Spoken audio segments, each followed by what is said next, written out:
प्रहलाद के पिता का नाम हिरण्यकश्यप था। वह हर लोगों से कहता था कि मैं ही राजा हूँ और सबों को पालनहार मैं ही हूँ। मेरे अलावा कोई भी नहीं है, मेरा ही सिर्फ नाम लो।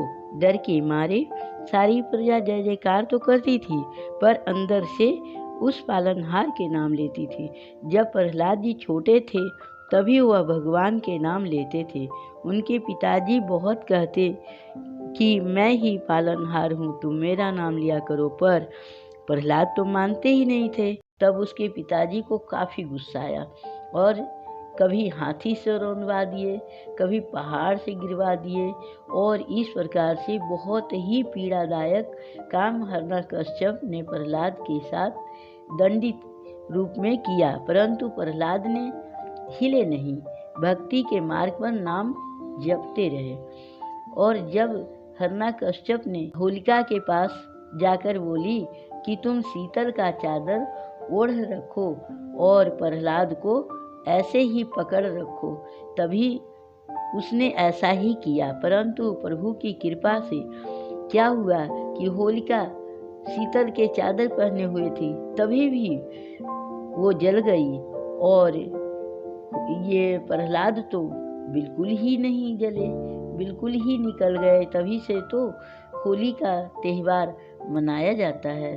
होलिका नहीं बची और अंतिम में वह एक खंभे तैयार करा, गरम करके लोहे का खंभा, और पूछा कि अब मैं इस खंभे में तुम्हें सटा देता हूँ, क्या तुम्हारे भगवान तुम्हें बचा लेंगे?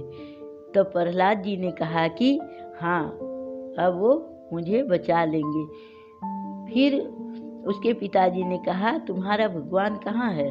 तभी प्रहलाद जी ने कहे कि हम में, तुम में और खड़े खंभे में भगवान है।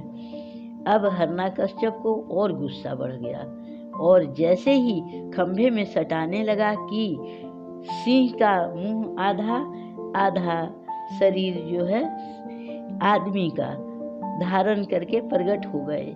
शाम का समय था, वह वरदान मांगे था कि हिरण्यकश्यप को यही वरदान मिला भी था कि दिन रात अस्त्र शस्त्र राक्षस आदमी घर बाहर कभी भी इस प्रकार से नहीं मर सकता।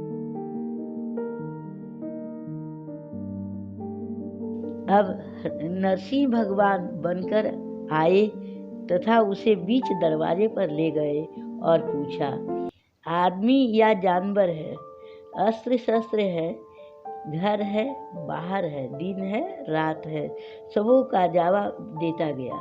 उसके बाद अपने नाखून से उसे चीर दिए तथा हिरण्यकश्यप को मौत हो गया। इस तरह भक्त प्रहलाद के प्रभु जी रक्षा किए तथा प्रजा भी खूब खुश हो गया और प्रजा भी खुलकर भगवान जी का बड़े आनंद से भक्ति भजन करने लगी।